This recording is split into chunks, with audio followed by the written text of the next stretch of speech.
Welcome back, Design Junkies, to Mechanical Engineering Made Simple. If the podcast brings you value, help support the show with a like, a follow, or leave a comment below. Yeah, absolutely. Every bit of support really helps us out. So today, we're doing something a little different. Imagine you've got a titanium jet engine compressor blade, right? And it's spinning at like 10,000 revolutions per minute. Which is just an insane amount of force. Exactly. I mean, it's enduring operating temperatures that would turn standard steel into soft taffy. And it's surviving these massive centrifugal forces that, by all the laws of physics, should literally rip it apart at an atomic level. But it doesn't. Right. It doesn't shatter, it doesn't yield. And to me, the most incredible part isn't just that the blade survives. It's that, an engineer sitting at a desk thousands of miles away knew it would survive before the metal was ever even poured into a mold. Yeah, they mapped it all out digitally. Yeah. So how does a computer actually know that? Today, we are bringing you a custom-tailored deep dive, and we're on a very specific mission.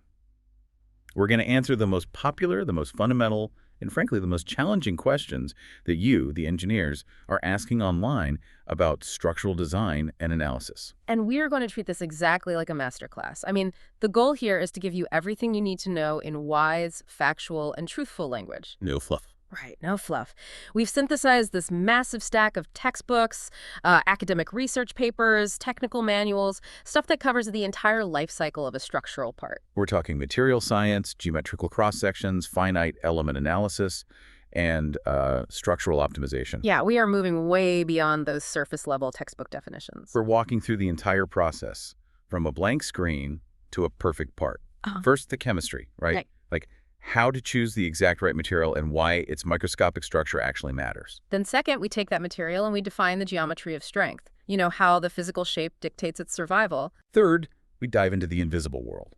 So calculating the really complex internal stress and strain under physical loads.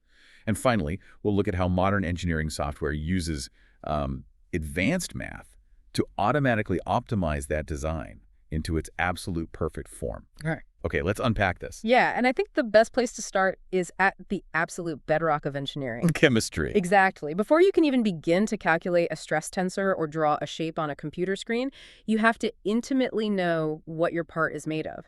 The physical and chemical properties of the material, they dictate absolutely everything else down the line. Because, I mean, you could design the most geometrically perfect aerospace bracket in the universe, like a total mathematical masterpiece. But if you cast it out of the wrong alloy for your thermal environment, it's going to fail catastrophically the second you put a load on it. Right. Which means our first major focus has to be material selection.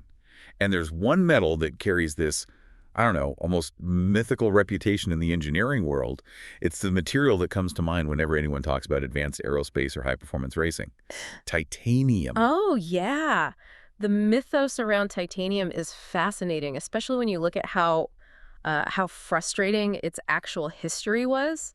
Because it wasn't easy to figure out. Not at all. I mean, titanium isn't some rare element that arrived on a meteor. It was first identified as a constituent of the Earth's crust way back in the late 1700s. Wow, that early. Yeah, in 1790, there was an English clergyman and amateur mineralogist named William Gregor. He was examining this black magnetic sand in a stream, and he realized it contained a metal that just didn't match any known element. And he named it monaconite. He did. He called it monaconite after his local parish. I mean, I have to say, if we were building monaconite jet engines today, it wouldn't sound nearly as impressive. No, the branding definitely improved a few years later. In 1795, a German chemist was studying a Hungarian mineral called rutile, and he realized it was the oxide of this exact same new element. So he rebranded it?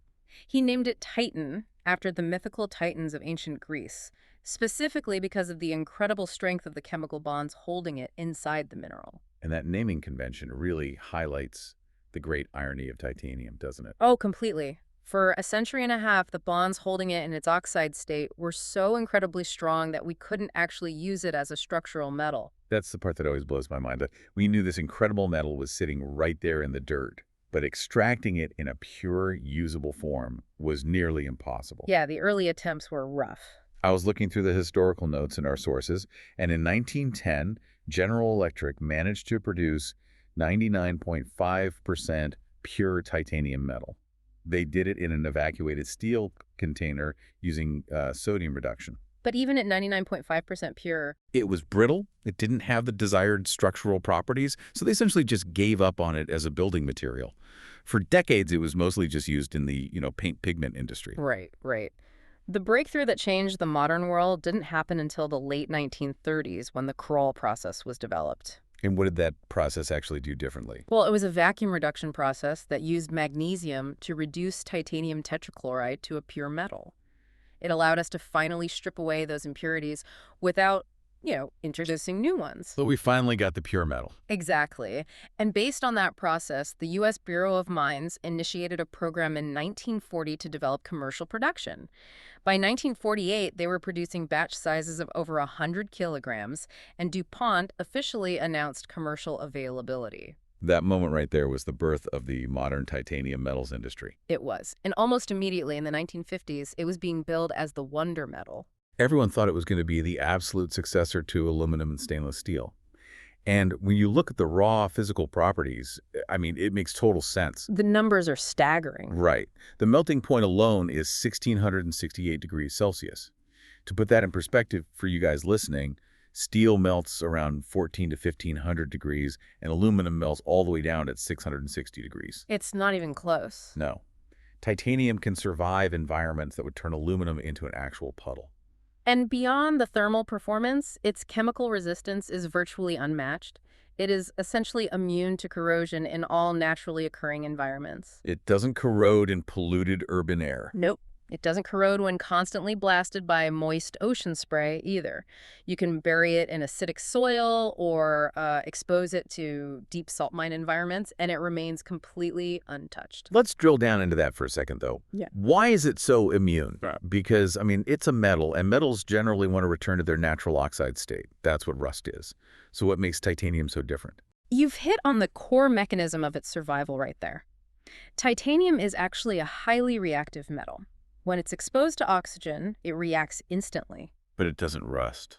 No, because instead of that reaction eating away at the metal like rust eats iron, titanium forms this microscopic, incredibly dense, and continuous oxide film right on its surface. Oh, so it builds its own armor. Precisely. This film is so tightly bonded to the underlying metal that it acts as an impenetrable shield. Once that microscopic layer forms, it seals the rest of the titanium off from the environment entirely. And if you scratch it, As long as there is even a trace of oxygen around, that shield instantly reforms and heals itself. That self-healing passivation layer is why, 20 to 30% of the world's titanium consumption is purely for corrosion resistance applications. like chemical processing plants. Exactly, and offshore oil rigs. But if we want to talk about building airplanes and rockets out of it, we have to look past the surface oxide layer and dive into the actual crystalline structure of the metal itself, the metallurgy. Because that's where the magic really happens. Yeah, the source material goes deep into the phases of solid titanium, and this is where engineers actually tune the metal to do what they want. The crystalline structure is everything. Solid titanium exists in two completely different allotropic crystalline forms, and it all depends on its temperature. Okay, break that down for us. So if you have pure titanium at room temperature all the way up to 882.5 degrees Celsius, it exists in what we call the alpha phase. And to visualize the alpha phase without getting bogged down in jargon, we're talking about a hexagonal, close-packed structure. Right. So imagine taking a bunch of tennis balls and packing them into a box as tightly as physically possible, forming these incredibly dense hexagonal layers. That dense packing makes the alpha phase rigid, strong, and highly resistant to creeping or stretching under load. That is an excellent visualization. Now, once you heat that pure titanium past that 882.5 degrees, the thermal energy causes those atoms to spontaneously rearrange themselves. Into a completely different shape. Yes, into a completely different shape. This is the beta phase. It transforms into a body-centered cubic structure. So not the tennis balls anymore. Now, imagine a cube of atoms with one single atom floating right in the dead center. This structure just isn't as tightly packed as the hexagonal phase, which means there are more slip planes available. Meaning the atoms can slide past each other more easily. Exactly. Consequently, the beta phase is much more ductile. It can be bent and formed much more easily than that rigid alpha phase. So an engineer looks at this and realizes, okay, they have a rigid, strong phase and a flexible, formable phase. The natural next step is figuring out how to get the best of both worlds at the exact same time, right at room temperature. And they do that by making an alloy. They start mixing other elements into the pure titanium. Precisely. We add specific alloying elements to alter the temperature at which that alpha to beta transformation happens. We want to manipulate the crystal structure. So what are the ingredients? Well, elements that raise the transformation temperature, stabilizing that tightly packed hexagonal structure at higher temperatures, are called alpha stabilizers. Aluminum is by far the most important alpha stabilizer we have. Why aluminum, though? What is it actually doing inside the titanium lattice? First off, aluminum is highly soluble in titanium, and frankly, it's inexpensive. But structurally, because the atomic weight of an aluminum atom is less than a titanium atom, mixing it in actually lowers the overall density of the final alloy. You get a lighter part. Right. Furthermore, the aluminum atoms physically replace some of the titanium atoms in the crystal lattice. This creates what we call solid solution strengthening. It increases the mechanical strength of the alpha phase considerably. But the sources are very clear that you can't just keep dumping aluminum into the mixing vat to make it stronger and stronger indefinitely. There's a hard physical limit. There's a severe penalty if you go too far. Even though aluminum will easily dissolve into the titanium up to 27 weight percent, engineers practically never go above 7.5 weight percent. Because of brittleness. Exactly. If you push the aluminum content past that 7.5% threshold, the alloy becomes incredibly difficult to fabricate, but more dangerously, it becomes brittle. And a structural metal that can't absorb an impact without shattering is completely useless. Right, so we have our alpha stabilizers, like aluminum locking in the rigid strength. On the flip side, we have elements that depress the transformation temperature, dragging that flexible, formable beta phase down to lower temperatures. These are the beta stabilizers. And we divide those beta stabilizers into two distinct categories based on how they interact with the titanium. Okay, what are they? First, we have beta isomorphous elements. These are elements like vanadium, molybdenum, and niobium. They mix completely smoothly with the titanium beta phase at high temperatures. Smoothly, got it. Then we have beta eutectoid types, like manganese, iron, and chromium. These create a much more complex phase reaction. Which leads us directly to what is arguably the most famous, most heavily utilized titanium alloy on the planet. I mean, it's the absolute workhorse of the aerospace industry, Ti6Al4V. Ti6Al4V, that's titanium, alloyed with 6% aluminum and 4% vanadium. You will see Ti6Al4V on almost every single aerospace drawing you ever look at. It's an alpha-beta alloy. Meaning the chemistry has been perfectly balanced so that at room temperature, the metal is essentially a microscopic mosaic. It contains a mix of both the rigid alpha phase grains and the ductile beta phase grains. It's the ultimate compromise. You get the high strengths from the aluminum-stabilized alpha phase, and you get the moderate ductility and formability from the vanadium-stabilized beta phase. And because it has both phases, you can heat treat it and age harden it to tune its properties even further. The applications are just endless. This specific alloy is used to forge the compressor blades and discs spinning inside commercial gas turbine jet engines. Oh. It's used to construct the pressure vessels and motor cases for orbital rockets. I mean, it is the backbone of modern aviation structural forgings. They even use it for cryogenic applications, right? Like liquid oxygen tanks in space exploration. They do, but the SORF material highlights a massive caveat when you drop the temperature that low. They specify that for extreme cold, you cannot use standard Ti6Al4V. You have to use a highly specialized version called an ELI grade. extra low interstitials. Yes. This concept fascinated me because it shows how microscopic impurities can cause a massive macro-level disaster. Let's dig into that. The concept of interstitial elements is absolutely critical to understanding metallurgy. When we alloy titanium with aluminum or vanadium, those atoms generally swap places with the titanium atoms in the crystal grid. That's a substitutional alloy. Right. But interstitial elements are much smaller atoms. They don't swap places. Instead, they physically squeeze into the tiny empty spaces, the interstices between the titanium atoms and the lattice. We're talking about elements from the atmosphere here. Oxygen, nitrogen, and carbon. If you're visualizing the titanium lattice as that tightly packed grid of tennis balls we talked about, these interstitial elements are like marbles being forcefully hammered into the tiny gaps between the tennis balls. That is a brilliant way to visualize it. They're wedging the entire structure apart, putting immense internal stress on the lattice before you even apply a physical load. And that internal wedging effect is exactly why interstitial elements drastically increase the strength of the titanium. They physically lock the atomic slip planes in place. But they drastically reduce ductility. Exactly. They make the metal brittle. And at cryogenic temperatures, where metals naturally become less flexible anyway, that brittleness is a literal death sentence for a structural part. So how strictly do engineers have to control these elements? I mean, are we talking about a few percentage points of tolerance? Oh, no, no. We are talking about fractions of a percent. The tolerances are incredibly unforgiving. Carbon content is usually capped at a maximum of 0.08 weight percent. 0.08. Wow. If you let it get higher than that, the carbon reacts to form titanium carbides inside the metal, which completely ruin the structural integrity. Oxygen does increase the ambient strength, but that strength drops off a cliff at elevated temperatures, so it has to be carefully controlled. But the real villain here, according to the texts, is nitrogen. Nitrogen has the most profound and dangerous effect of all. In commercial aerospace alloys, the absolute maximum allowable limit for nitrogen is 0.05 weight percent. Just 0.05. Yep. If you allow the nitrogen content to creep over that 0.05% line, it severely embrittles the metal at room temperature. It causes the formation of titanium nitride inclusions. Inclusions, meaning like hard, microscopic rocks of titanium nitride floating inside the smooth metal lattice. Exactly, microscopic rocks. And when a physical load travels through the metal, those hard inclusions act as massive stress concentrators. The stress waves basically crash against those inclusions, microscopic cracks form, and the entire critical aerospace structure can fail. Okay, I have to push back here for a second. Let's look at the full picture. We have this so-called wonder metal. It has an incredible strength-to-weight ratio. It laughs at salt water. It doesn't melt until nearly 1700 degrees Celsius. If it's truly this superior, why isn't everything made of titanium?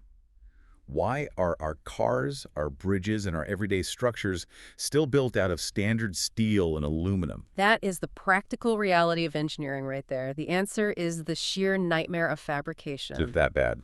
Oh, titanium is notoriously violently difficult to work with. Remember how we just discussed its tendency to absorb oxygen and nitrogen? Yeah. Well, that reactivity makes welding titanium an incredibly complex and expensive operation. You absolutely cannot use standard welding processes that involve atmospheric air or flux.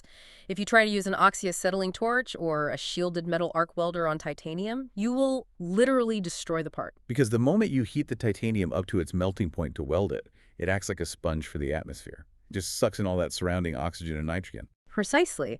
It absorbs those interstitial elements instantly. The weld pool becomes contaminated with massive amounts of oxygen and nitrogen.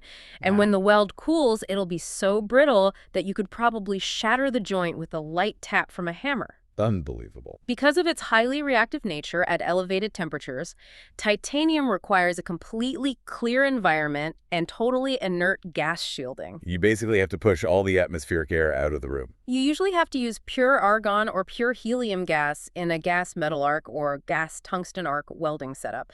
And it's not just about protecting the molten weld pool either. You have to protect the solid metal as it cools down. How do you do that? Welders often have to use these massive trailing shields that drag behind the welding porch, basically blanketing the hot metal and argon until it drops below a critical temperature.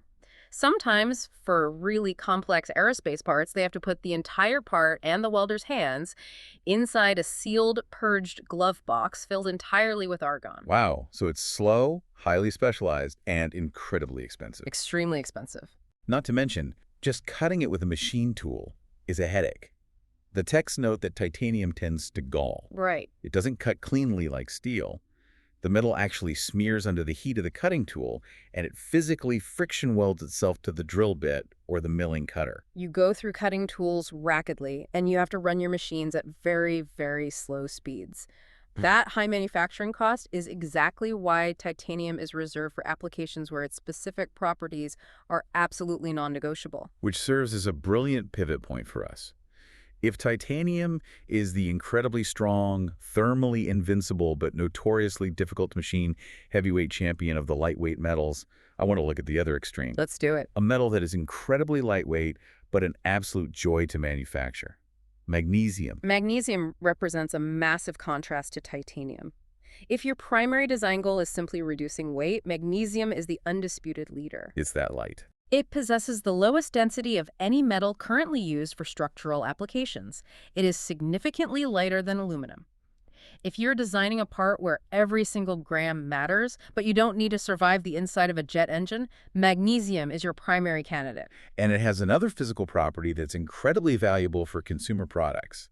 It has a remarkably high damping capacity. Yes. Damping capacity is the ability of a material to absorb and dissipate mechanical vibrations as internal heat, rather than transmitting them. So if you're listening to this in your car right now, think about your steering wheel. The structural core underneath the leather or plastic is very likely a magnesium alloy. Most likely, yeah. The engine is constantly generating high-frequency vibrations. If the steering column and wheel were made of a highly rigid, non-damping metal like steel, those vibrations would transmit straight into your hands, and your arms would be completely numb after a 2-hour drive. Magnesium absorbs that chaotic energy. It's the reason you see it in chainsaw bodies, heavy-duty camera housings, and the internal chassis of high-end laptops. But the most fascinating evolution in magnesium isn't just where we use it, but how we shape it. The manufacturing process. Exactly. Yeah. Traditionally, if you wanted a magnesium part, you use hot chamber or cold chamber die casting. You melt the metal in a massive crucible until it's completely liquid, and then you use a piston to inject that liquid metal into a steel mold. But the source material highlights a relatively new manufacturing process called thixomolding, and I have to say it honestly reads like science fiction. It really does. It completely eliminates the massive vats of liquid metal. Thixomolding is a revolutionary leap in metallurgy. To understand it, you have to realize that it operates almost exactly like a plastic injection molding machine, but it's doing it with solid metal. Solid metal. How? It relies entirely on a rheological property called thixotropy. Okay, let's define thixotropy visually because it's a weird word. The classic example is ketchup. If a bottle of ketchup is just sitting on the table, it acts like a solid. You can turn the bottle upside down and it won't flow out. But the moment you smack the bottle, introducing a mechanical shearing force, the ketchup suddenly acts like a liquid and flows perfectly. Thixotropic materials decrease in viscosity when a shearing force is applied. That is exactly what is happening to the magnesium here, but at extreme temperatures. In a thixomolding machine, solid room temperature magnesium alloy chips are fed into a heated barrel, and inside that barrel is a large rotating screw. Like an auger. Exactly. The barrel is carefully heated to a very specific temperature range where the magnesium alloy enters a semi-solid state. So it's not a liquid puddle and it's not a solid block, it's a metallic slush. Correct. Under normal melting conditions, as metal begins to cool and solidify, it forms dendritic crystal structures. Dendritic? Yeah, you can picture these like microscopic trees or those jagged frost patterns that grow on a cold window pane. Yeah. In a static puddle of cooling metal, these dendrites interlock, and that's what makes the metal rigid. But in thixomolding. In thixomolding, that rotating screw is constantly churning and applying violent mechanical shear to the semi-solid slush. Oh, so it's physically chopping down those microscopic dendritic trees as fast as they try to grow. Exactly. Because the screw breaks up those interlocking structures, the semi-solid metal slush behaves like a highly viscous fluid, just like your agitated ketchup. That's wild. The machine advances this thixotropic alloy via the rotation of the screw. It accumulates a precise shot volume at the front of the barrel, and then the entire screw plunges rapidly forward. It injects the semi-solid metal into a closed steel die at incredibly high pressure. And the advantages of doing it this way are immense. You're injecting a metal into a mold without ever bringing it to a full liquid melt. The thermal dynamics are completely changed. Because you are operating at significantly lower temperatures than traditional liquid die casting, you put vastly less thermal shock and stress on your expensive steel dies. The tooling lasts significantly longer before it cracks. And the part itself. Furthermore, because the metal is already partially solid when it enters the mold, there is much less shrinkage as it cools down to room temperature.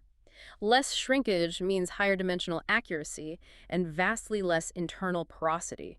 You get a denser, stronger, more perfectly shaped part straight out of the mold. And when we talk about this process, there's one specific magnesium alloy that absolutely dominates the commercial landscape.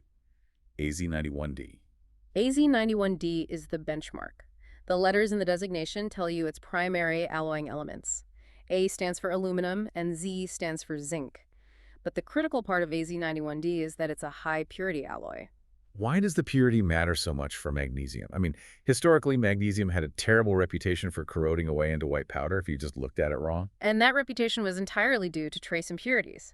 Metallurgists discovered that minute amounts of heavy metal impurities, specifically iron, nickel, and copper, act as microscopic galvanic corrosion cells within the magnesium matrix. So they basically eat themselves from the inside out. If those elements are present even in tiny amounts, the magnesium will rapidly corrode in the presence of moisture. The breakthrough with AZ91D was controlling those specific impurities to extremely strict, extraordinarily low maximum limits. By doing that, AZ91D achieves a level of inherent corrosion resistance that is an order of magnitude better than older alloys. It often makes expensive protective chemical finishes completely unnecessary for parts like computer housings or interior automotive frames. And as a final bonus for the manufacturing floor, when you do need to drill a hole or mill a flat face on a magnesium part, it is a dream to work with. Magnesium is universally recognized as the easiest of all structural metals to machine. It requires remarkably low power from the machine spindle. It doesn't smear or gall like titanium.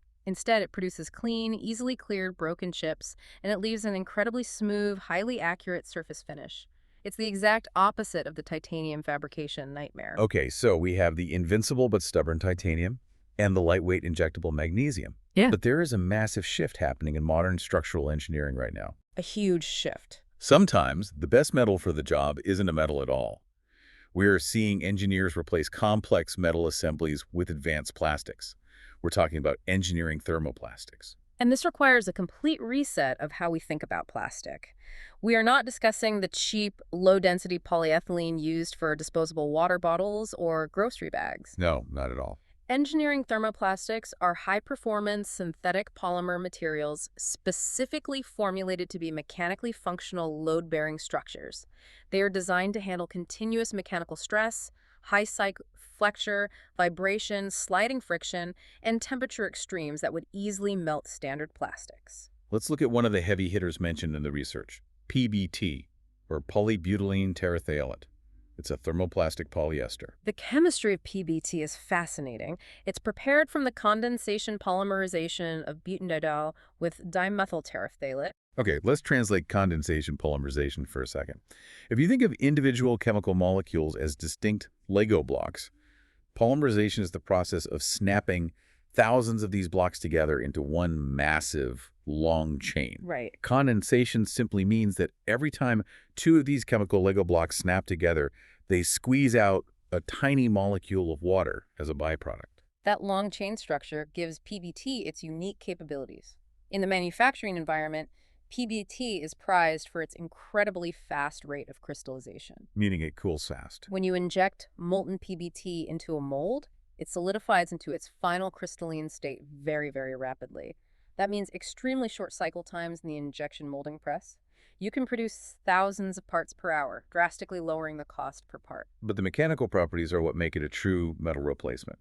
It has low moisture absorption, excellent resistance to harsh chemicals and industrial solvents, and a very specific trait that engineers absolutely love: extremely good self-lubricity. Self-lubricating materials are a total game changer in mechanical design. If you design a gear train or a sliding mechanism out of steel, you must introduce liquid lubrication like oil or grease to prevent the metal parts from grinding themselves into dust. Which means seals, maintenance schedules, and the risk of catastrophic failure if the oil leaks. Exactly. Because PBT inherently possesses a low coefficient of friction, you can mold a precision gear out of it that can run against other gears dry without any added grease for millions of cycles. That's why it is heavily used in automotive water pump impellers, timing pulleys, and complex electrical gear housings. Now, contrast that with another legendary engineering plastic, the polyamides, universally known by their commercial trade name, nylon, specifically nylon 6 and nylon 6,6. Nylon is a beast. It is. Nylon is renowned for being exceptionally tough, possessing outstanding fatigue resistance, and surviving high-impact environments. But nylon has a fatal flaw. It has a chemical kryptonite, water. It is a significant vulnerability. Moisture in the operating environment has a profound and immediate effect on the physical properties of polyamides. Water molecules actually act as a plasticizer within the nylon structure. We need to explain the physics of a plasticizer because it's completely invisible but structurally devastating to the part. Okay, so if you look at nylon under an electron microscope, you see millions of long, tangled polymer chains packed together. They're held tight by intermolecular forces, which gives nylon its rigid strength. Makes sense. When a nylon part is exposed to humidity, water molecules literally migrate into the plastic. Because water molecules are tiny and highly polar, they aggressively wedge themselves between the long polymer chains of the nylon. They're physically pushing the structural chains slightly apart. Yes, they increase the free volume within the material matrix, basically acting like microscopic ball bearings between the chains. So the chains slide. The physical result of this is that the chains can slide past each other much more easily.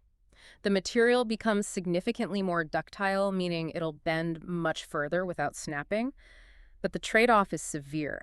It dramatically lowers the rigidity and the tensile strength of the part. And it swells, right. Furthermore, because you are physically adding mass and volume to the matrix via the water molecules, the nylon part will actually swell and increase in physical size. And that completely destroys your dimensional stability. I mean, if you precision mold a tight tolerance nylon gear for a machine, and you ship that machine to a highly humid environment, that gear might absorb enough water from the air to swell up, bind against its housing, and completely jam the mechanism. It happens all the time if you're not careful. So how do material scientists fix this? Because you can't exactly just tell an industrial machine to stay out of the rain. You solve the chemistry problem with more chemistry, specifically through polymer blending.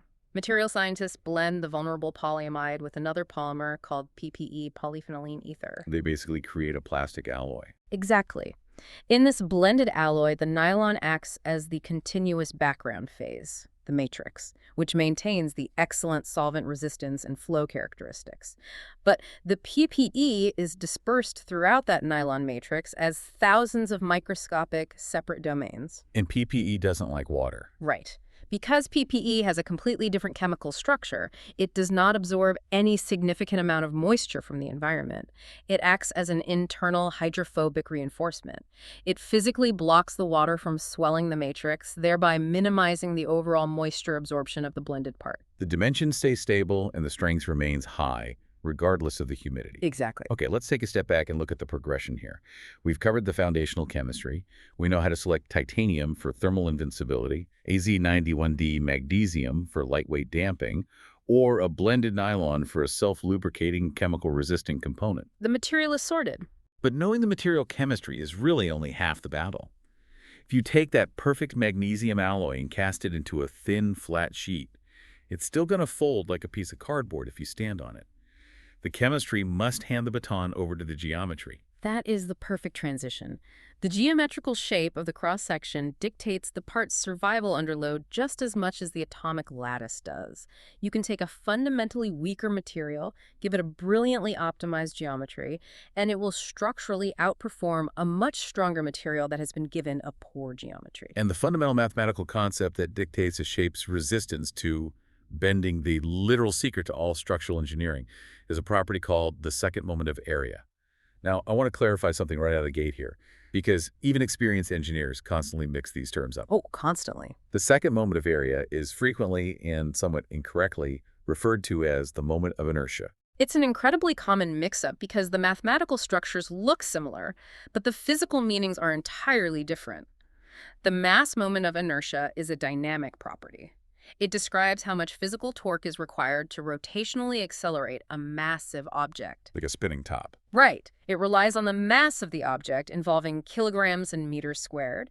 It's what you care about when designing a spinning flywheel. But the second moment of area doesn't care if the part is spinning. It doesn't care if it's spinning, and it doesn't even care what the part is made of. It is purely a geometrical property.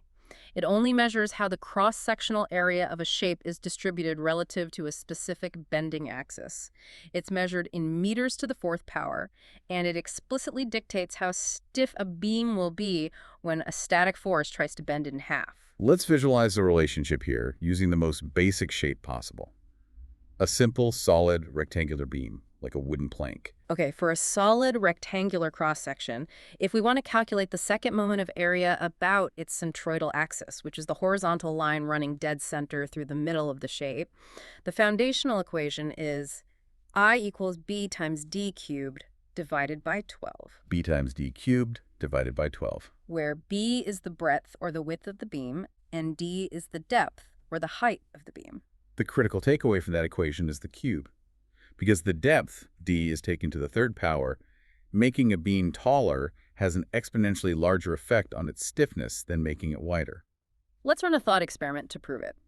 Imagine you have a solid beam that is 2 inches wide and 2 inches tall. If you double the width of that beam to 4 inches, you've doubled the amount of material. The math says the stiffness doubles. It's a one-to-one linear relationship. But if you leave the width alone, and instead double the height of the beam from 2 inches to 4 inches, you still use the exact same amount of extra material. But because the height is cubed in the equation, you didn't just double the stiffness. 2 cubed is 8. Exactly. You increased the bending stiffness of that beam by a factor of 8. And this exact mathematical principle is why the floor joists holding up the room you're sitting in right now are oriented the way they are. A 2x8 piece of lumber is vastly stiffer when it is installed, so the 8-inch side is vertical. If a contractor laid all the floor joists flat on their wide side, the floor would sag dramatically under its own weight, even though the exact same amount of wood is present. But engineers are greedy. A solid rectangle is actually incredibly inefficient because the material near the center of the beam isn't doing much work.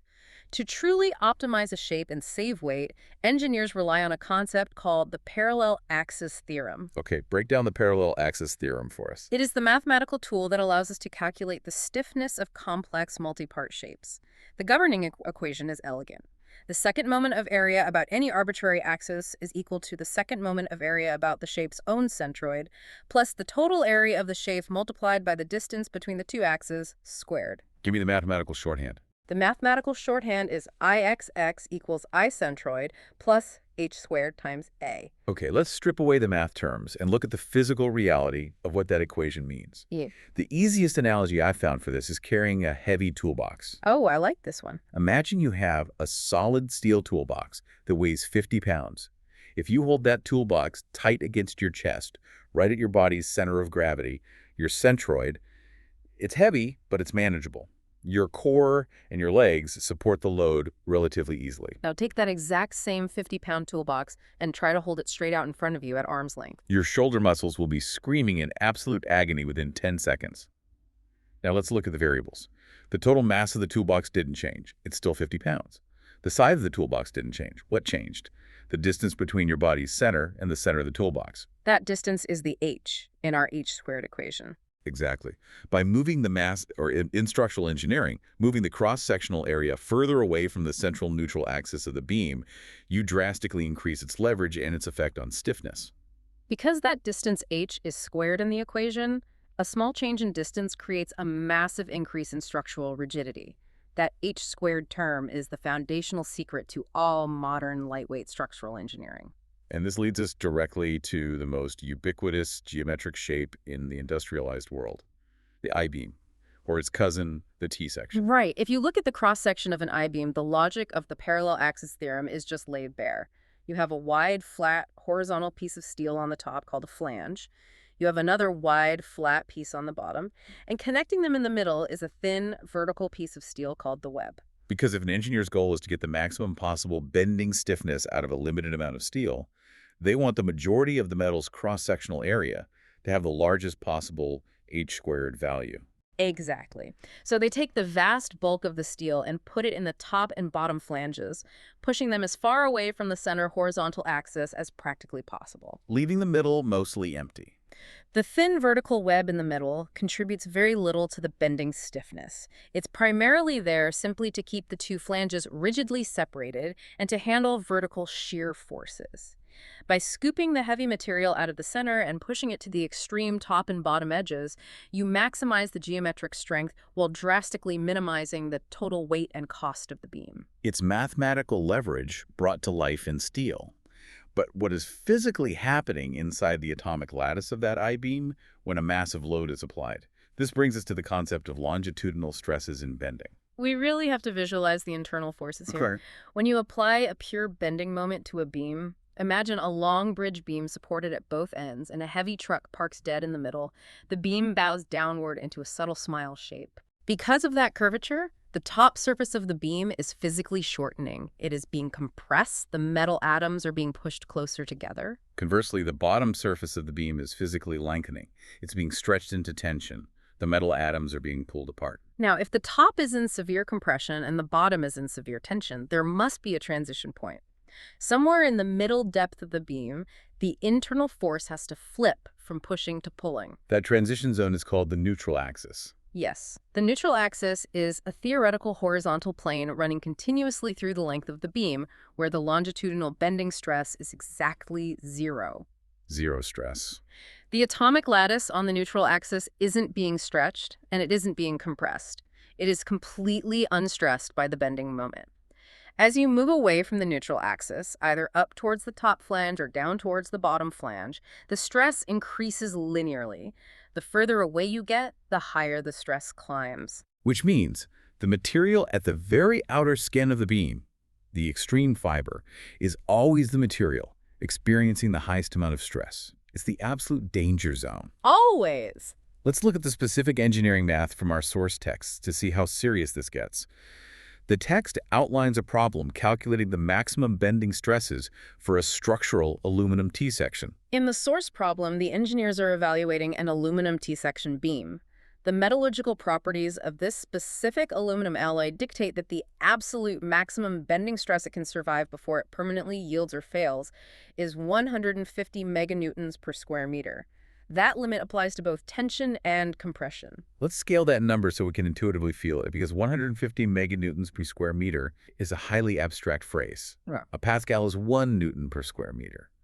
A megapascal is 1,000,000 newtons, so we're talking about 150 megapascals of stress. But how heavy is that? Well, 1 megapascal is roughly equivalent to balancing a 100-kilogram weight, like a heavy refrigerator, on a surface the size of a tiny postage stamp. So 150 megapascals is like balancing a fully loaded 18-wheeler semi-truck onto that single postage stamp.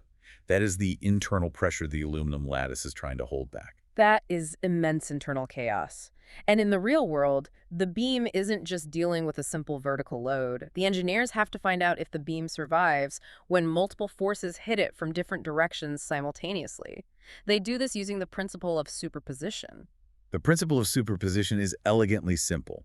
If the beam is being bent downward by the vertical weight of a floor and simultaneously being bent sideways by the horizontal force of hurricane winds, you don't need a magical combined equation. Right, you separate them. You calculate the stress from the vertical bending in isolation. Then you calculate the stress from the horizontal wind bending in isolation. And you simply add the two resulting numbers together at the specific points of interest. You mathematically superpose the stress fields. Let's look at the specific numbers from the source's T-section problem. The engineers calculate the stresses at the far corners of the beam's cross-section because that is the extreme fiber furthest from the neutral axis. And what do they find? They find that the bending moment about the horizontal x-axis causes 76.1 megapascals of tensile stress pulling on a specific corner. Then they run the numbers for the other force. The bending moment about the vertical y-axis causes an additional 96.1 megapascals of tensile stress pulling on that exact same corner. So, using superposition, the total longitudinal stress tearing at the atomic bonds at that specific corner is simply the sum of the two. 76.1 plus 96.1. The combined stress is 172.2 megapascals. But the material limit of the aluminum was only 150 megapascals. Exactly. The calculated stress has exceeded the yield strength of the material. That specific corner of the aluminum T-section is going to fail. The atomic lattice will slip, the metal will permanently deform, a microscopic crack will initiate, and if the load isn't removed, the crack will rapidly propagate across the entire cross-section until the beam snaps in half. This is the critical realization of structural analysis. The beam doesn't fail everywhere all at once. It fails at one single microscopic point on the extreme fiber where the superposed stresses mathematically peak.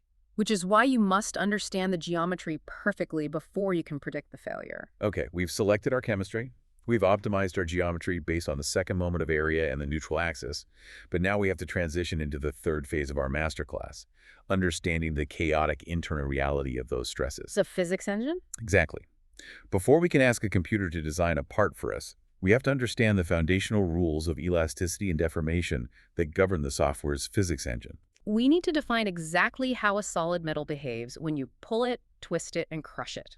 And the fundamental reality is that materials are volumetric. When you apply a force in one direction, the material responds in all three dimensions simultaneously. Let's use a highly exaggerated visual. Think about stretching a thick rubber band. As you grab the ends and pull them apart, the rubber band obviously gets longer. Yeah. But if you look at the middle of the band, it doesn't stay the same thickness. As it stretches longitudinally, the waist of the rubber band physically necks down. It gets narrower in the lateral directions. That phenomenon is universal across all elastic materials, including high-strength metals. When you put a steel rod in tension, it gets infinitesimally longer and it gets infinitesimally thinner. And there's a ratio for that. Yes. The mathematical ratio that describes how much it thins out laterally compared to how much it stretches longitudinally is a fundamental material property called Poisson's ratio, denoted by the Greek letter nu. Named after the 19th century French mathematician Simeon Denis Poisson. Yes, and Poisson's ratio is just one piece of the puzzle. In the elastic region, meaning the loads are light enough that if you let go, the atomic bonds act like springs and the metal snaps back to its exact original shape. The structural behavior is governed by three primary interconnected constants. Let's lay them out. First is E, the elastic modulus, often called Young's modulus. The elastic modulus, E, is the measure of a material's stiffness under direct tensile or compressive pulling. It tells you how much force it takes to stretch the atomic lattice in a straight line. Second is G, the shear modulus. The shear modulus, G, is the measure of a material's stiffness when you apply sliding or twisting forces. If you have a solid block of metal and you glue the bottom to the floor and then try to push the top surface sideways, you are applying shear stress. G tells you how much the block will slant diagonally. And the third is nu, Poisson's ratio, the rubber band necking effect. Now here's where the elegance of physics shines. These three properties are not independent random variables. They're mathematically locked together by the fundamental geometry of the atomic crystal lattice. The equation that binds them is beautiful. It is. E equals 2 times the quantity 1 plus nu times G. Let's say that relationship again, focusing on the mechanics. The tensile stiffness, E, is equal to 2 times the quantity of 1 plus Poisson's ratio, multiplied by the twisting stiffness, G. This equation means that if an engineer can physically test and determine any two of those properties in a laboratory, they can perfectly calculate the third without having to run another test. The universe mandates the relationship. And while reviewing the source material, I noticed a brilliant engineering shortcut hidden inside that equation. For almost all structural metals, whether it's steel, aluminum, or our beloved titanium, Poisson's ratio, nu, hovers remarkably close to 0.3. It's just a quirk of metallic crystal structures. Let's run that 0.3 constant through the equation and see what happens. If we plug 0.3 in for nu, the term inside the parentheses is 1 plus 0.3, which is 1.3. Multiply that by the 2 on the outside, you get exactly 2.6. Therefore, the equation simplifies dramatically. For almost all metals, the elastic modulus E is fundamentally equal to roughly 2.6 times the shear modulus G. It's an incredible rule of thumb. If a metallurgist hands you a brand new, highly classified aluminum alloy and tells you the tensile stiffness is 70 gigapascals, you instantly know its shear stiffness against twisting is going to be about 2.6 times less, roughly 27 gigapascals. You don't need a lab test. You just use the universal law. But as elegant as that one-dimensional relationship is, things do not stay simple when we move into real-world applications. When an airplane wing hits turbulence, the internal metal bracket holding the flap isn't just being pulled in a straight line. It's getting hit from everywhere. Right. It is being violently pulled on the x-axis, compressed on the y-axis, twisted diagonally by shear forces, and vibrating simultaneously. The stress isn't a single arrow. It is a chaotic three-dimensional storm of internal forces. This brings us to complex stress analysis. And to map that three-dimensional storm, engineers have to abandon simple algebra and move into tensor mathematics.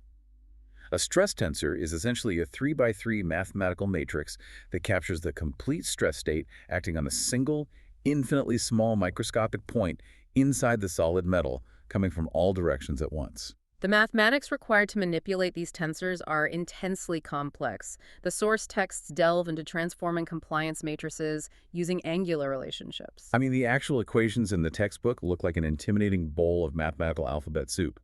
They use terms like Cron1 and string together negative quantities of elastic moduli multiplied by the cosine to the fourth power of theta, added to sines to the fourth power, and multiplied by shear variables. It's completely unreadable for a human being in casual conversation. Yeah, reading the tensor formulas aloud is useless, but understanding what the formulas represent is vital. Exactly. I don't want to get bogged down in reciting the sines and cosines. What I want to highlight is the profound physical story that those massive tensor equations are telling. When you twist and crush that solid block of titanium, the invisible lines of force do not travel in perfectly straight lines. The stress flows and deflects through the internal geometry. Right, because of the crystal grains. Right. The theta angles and the cosines, those complex matrix equations, aren't just abstract math. They are the mathematical representation of the actual physical angles of the microscopic crystal grain boundaries inside the metal, pushing and sliding against one another. The math is literally tracking the chaos across millions of microscopic internal planes. If we connect this back to the reality of the engineering office, it highlights a profound limitation. The tensor equations are the exact reason why human beings can no longer calculate complex structural failures with a pencil, paper, and a slide rule. It's physically impossible. Imagine you're designing a suspension upright for a race car. It isn't a simple rectangular beam. It is a highly complex, organically curved shape with hollowed-out pockets, drilled bolt holes, varying wall thicknesses, and sweeping fillets. It's a sculpture. And it's getting slammed by vertical suspension loads, lateral cornering loads, and the extreme braking torque from the calipers, all at the exact same millisecond. To know for absolute certain if that part is going to snap mid-corner, a human engineer would have to solve that massive, chaotic tensor matrix equation for millions of different microscopic points inside the complex shape simultaneously. It would take a human mathematician lifetimes to calculate the stress state of a single race car component under one specific load condition. Which is the exact catalyst for the greatest leap in structural engineering history. Because a human can't do it, we had to teach computers how to do it.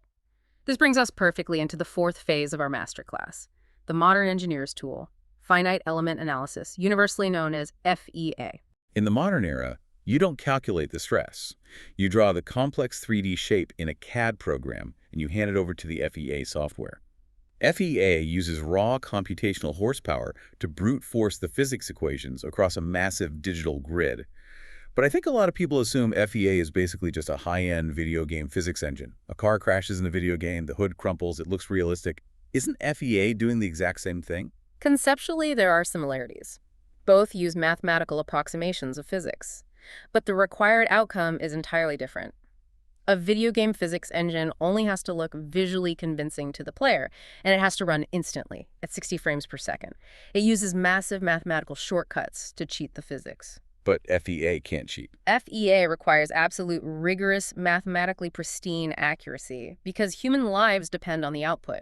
It cannot cheat, which is why a single FEA calculation on a complex assembly can take a massive supercomputer cluster days to solve. To understand how the computer actually solves it without cheating, we have to look at the philosophical foundation of the software, the principle of virtual work. The principle of virtual work is the bedrock of computational solid mechanics. Stated simply, it dictates that if a physical system is in a state of static equilibrium, meaning it is standing still, not flying across the room, the total amount of work done by all the internal forces and external forces during any imaginary virtual displacement of the structure must mathematically sum to exactly zero. Let's visualize the forces acting on our digital part. First, the computer calculates the body forces. Body forces are internal to the mass of the object, primarily gravity pulling the mass downward or centrifugal force if the part is spinning. Second, the surface tractions. Surface tractions are the physical loads acting on the exterior skin of the part, the weight of the truck pushing down on the bridge deck or the hydraulic pressure pushing against the inside of a cylinder. And third, the prescribed boundary displacements. This is how the part is anchored to reality.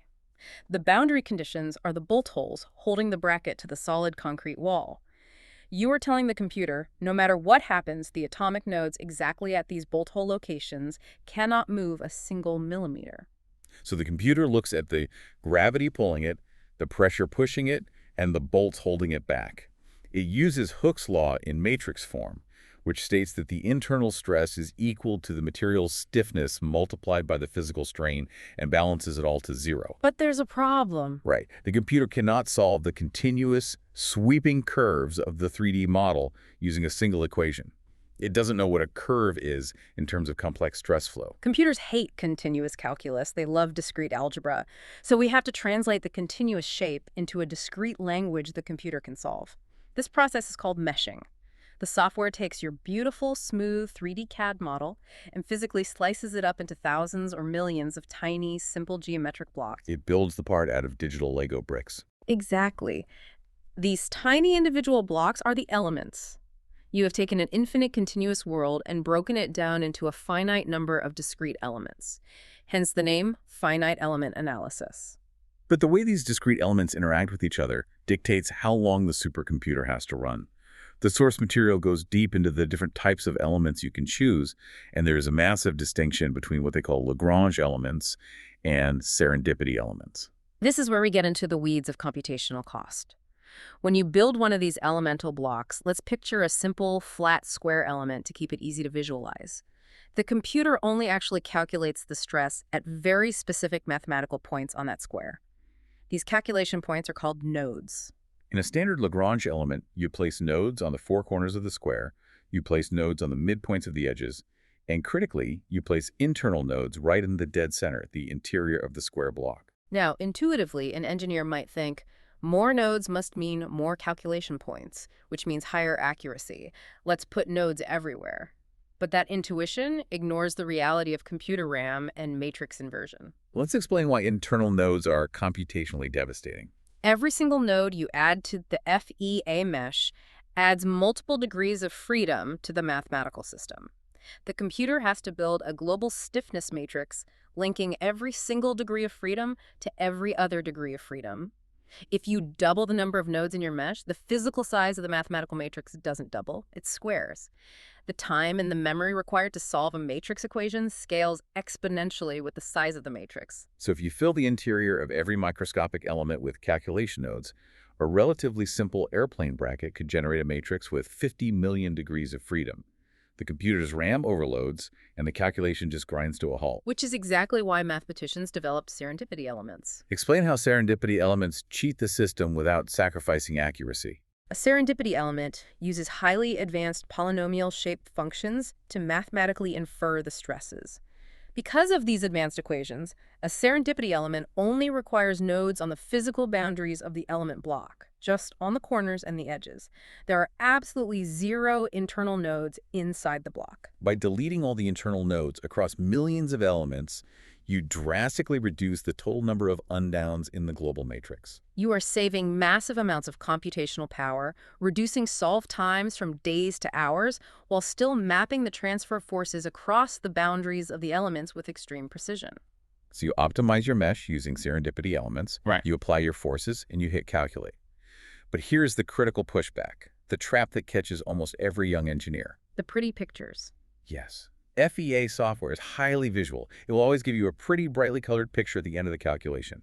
A red cloud indicates high stress. A blue cloud indicates low stress. It looks definitive. But how do you know the computer isn't completely lying to you? That is the most important question in digital engineering. The software will always give you an answer. It is up to you to know if the answer is physically real. The biggest danger in FEA is selecting the wrong mesh size. If your digital Lego bricks are too big, the computer goes blind. It goes blind to stress concentrations.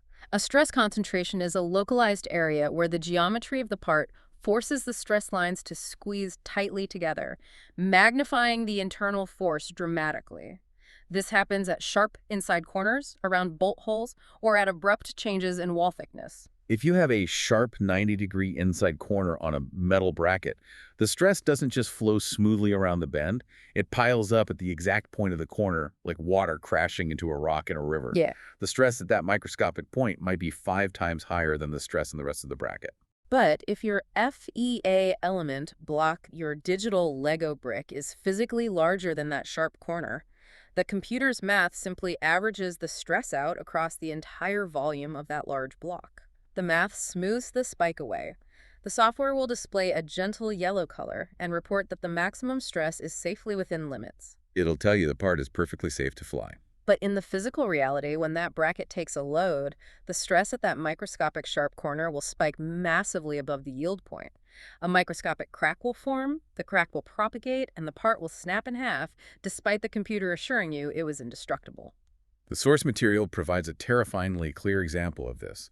The textbook shows a structural analysis of a flat metal panel with a circular hole drilled through the center. It's a classic stress concentration scenario. The engineers pull on the ends of the panel. When they analyzed the hole using a very coarse mesh using large element blocks, the software calculated the maximum stress at the edge of the hole to be 211 megapascals. But the engineers knew better. They continually refined the mesh, making the digital blocks smaller and smaller exactly around the rim of the hole, forcing the computer to look closer at the geometry. And as the mesh became finer, capturing the true concentration, the calculated stress climbed. It went from 211 to 212 and finally peaked and stabilized at 214 megapascals. The coarse mesh was lying. It underreported the critical peak stress by over 1%. And while 1% might not sound like much, if that panel was operating at a 1.00 margin of safety, that 1% averaging error is the difference between an airplane wing returning safely to the runway and an airplane wing tearing itself apart at 30,000 feet. You must manually force the computer to use microscopically fine elements exactly in the zones where your engineering intuition tells you the stress will pile up. You cannot blindly trust the default mesh generator. Okay, so we've modeled the part correctly. We've refined the mesh around the bolt holes. The software solves the millions of tensor matrices. But a human engineer can't review a spreadsheet with 5 million tensor matrices. The software has to boil all that chaotic 3D data down into a single number to tell the engineer if the metal will break. It does this using the equivalent stress, almost universally known as the von Mises stress. The von Mises yield criterion is one of the most elegant translations in physics. It takes the chaotic three-dimensional stress state, the tension pulling on the x-axis, the compression crushing the y-axis, and the shear forces twisting the part diagonally and mathematically combines them into one single, easily readable scalar value. The logic of the equation is what matters here. It takes the square root of a complex combination of the axial stresses minus their cross products, plus a multiple of the shear stresses squared. But what is the equation actually doing conceptually? It is calculating the total distortion energy. It compares the energy of the 3D chaotic stress state inside your complex part to the energy of a simple one-dimensional tensile pull test. It gives you an apples-to-apples comparison. If you look up your specific titanium alloy in a textbook, the textbook says the metal will yield if you pull it straight with a force of 900 megapascals. That's a 1D test. But your part is being twisted in 3D. The von Mises equation calculates the 3D chaos and says the combined effect of all this twisting and crushing is exactly mathematically equivalent to a straight pull of 800 megapascals. And because the equivalent von Mises stress is 800 and your textbook limit is 900, you instantly know your complex part will safely survive the load. It takes the matrix tensor nightmare and turns it into a simple pass-fail grade for the engineer. Exactly. So we arrive at the current state of traditional engineering. You design a bracket based on your intuition. You mesh it. You run the FEA. You look at the von Mises stress. If the stress is too high, the part breaks. If the stress is incredibly low, the part is massively over-engineered, which means it weighs too much and costs too much to fly. Historically, the engineer would then sigh, open the CAD file, manually redraw the part, maybe thicken a wall by 2 millimeters, or add a larger fillet radius and run the entire simulation again. It was a tedious, weeks-long loop of manual guess and check. But the industry is moving past the guess and check era. We have the computational power to close the loop. Which brings us to our final section, the ultimate goal: design optimization and sensitivity analysis. This is the frontier. This is where mechanical engineering begins to look almost biological. We know how to test the digital part in software. Now, we want to give the software the authority to actively redesign the part for us, automatically finding the perfect geometric form. This is structural optimization. How do we mathematically tell a computer algorithm to invent a better shape? You start by rigorously defining the goal. In the mathematics of optimization, this is called defining the objective function, which the formulas represent as W of the design variables going to a minimum. In structural engineering, that objective function W is almost universally the total mass or volume of the structure. You are issuing the computer A prime directive. Remove as much physical material from this part as possible. Make it weigh absolutely nothing. But if you only give the computer that single objective, it will accomplish it by simply deleting the entire part from existence. A part with zero mass satisfies the objective function perfectly, but it isn't very useful holding a jet engine together. So you have to put guardrails on the algorithm. Exactly. You constrain the objective. You define strict mathematical inequalities and equalities. The most critical constraint is the stress limit. You tell the algorithm, minimize the mass, W, subject to the absolute constraint that the maximum equivalent von Mises stress anywhere in the part cannot exceed 150 megapascals. And you give it geometric constraints, too, like the bolt holes must remain exactly 10 millimeters in diameter, they cannot move their XYZ coordinates, and the overall bracket cannot be taller than 50 millimeters, or it will physically collide with the fuel pump housing next to it. You have established the rules of the game. Now the algorithm has to play. But how does the computer know how to change the shape to shed weight without violating the stress constraints? It uses design sensitivity analysis. The computer has to calculate how a tiny, almost infinitesimal change in a physical dimension will ripple through the millions of tensor matrices and affect the final von Mises stress. The math behind this relies on taking the derivative of the massive finite element matrices using the chain rule. The algorithm takes the k times u equals p equation. The stiffness matrix multiplied by the displacement vector equals the load vector, and differentiates it with respect to the design variables. Let's visualize what the derivative actually represents here. The computer is essentially looking at the mathematical slope of the stress curve. The algorithm selects a node on the surface of the part and asks, if I move this physical point 1 millimeter to the left, does the overall stress go up or down? It looks at the mathematical derivative. If the derivative is positive, moving the point left increases the stress. If the derivative is negative, moving it left decreases the stress. So the algorithm moves the point in the direction that lowers the mass while walking the stress exactly up to the maximum allowable constraint line. Then it stops, remeshes the entirely new shape, recalculates the millions of equations, checks the derivatives again, and moves the points again. It is iteratively marching down the multidimensional mathematical hill step by step, until it finds the absolute bottom of the valley, the lowest possible mass that mathematically survives the load. But there is a massive physical trap here. If you give the algorithm direct control over the hundreds of thousands of individual surface nodes and let it march each one down the hill independently, the computer will rip the geometry to shreds. It will create a hyper-optimized surface that looks like a chaotic bed of jagged needles and erratic canyons. It might theoretically survive the math, but a human machinist could never physically manufacture it. The computer doesn't know what a milling machine is, just sees numbers. So to prevent the algorithm from generating unmanufacturable garbage, engineers use an intermediary tool. They use shape variables and B-splines. Instead of letting the optimization algorithm control every single node on the surface mesh, the engineer defines the boundary of the part using a B-spline curve. We need to define exactly what a B-spline is, because it's the secret to organic design. Think of a B-spline as a highly smooth, continuously flowing mathematical curve, but you don't control the curve directly. The curve is defined and manipulated by a sequence of invisible control points floating in the space near it.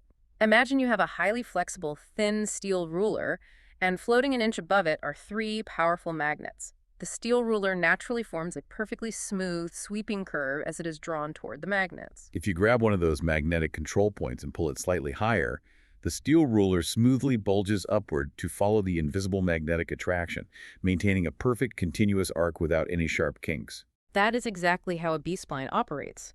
By utilizing B-splines, the engineer drastically reduces the complexity. Instead of the algorithm trying to manage 50,000 individual surface nodes, the algorithm is only allowed to move 3 or 4 invisible control points. The computer moves a control point. The B-spline formula mathematically updates the continuous curve to follow it. The FEA software remeshes the smooth boundary, recalculates the von Mises stress, and checks the constraints. Because the B-spline forces the surface to remain mathematically smooth and continuous, the final optimized shape is inherently manufacturable. Let's look at a concrete example from the textbook to see the power of this method. They present an optimization problem called the membrane fillet. This is a classic challenge. You have a flat steel plate that features a thick section designed to carry a heavy load, transitioning down to a very thin section. The area where the thick wall steps down to the thin wall is connected by a curved transition called a fillet. The stress always concentrates at that geometric transition. The engineers want to optimize the exact shape of that fillet curve to minimize the peak von Mises stress.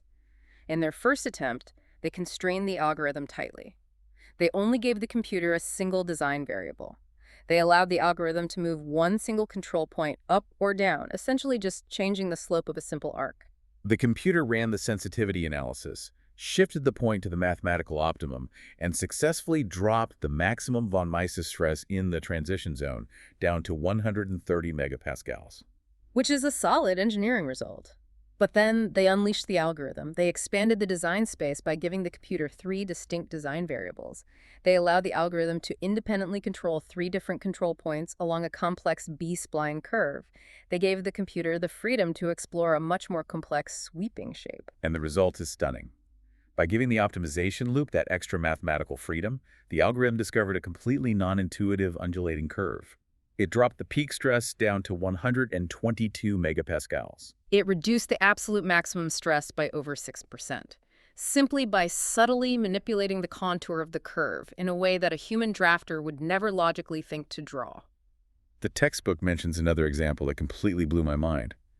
They set up the software to optimize a torsion bar, a solid metal shaft designed to spin and transmit massive rotational torque.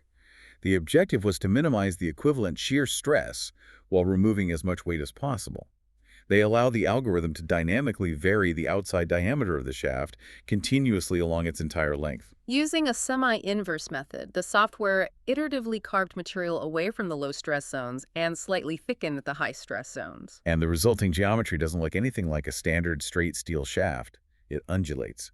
It looks like a perfectly sculpted wooden table leg, tapering and swelling organically along its length, based entirely on the invisible lines of twisting force. The visual output of these optimized parts is striking, and it highlights a massive cultural shift in the industry.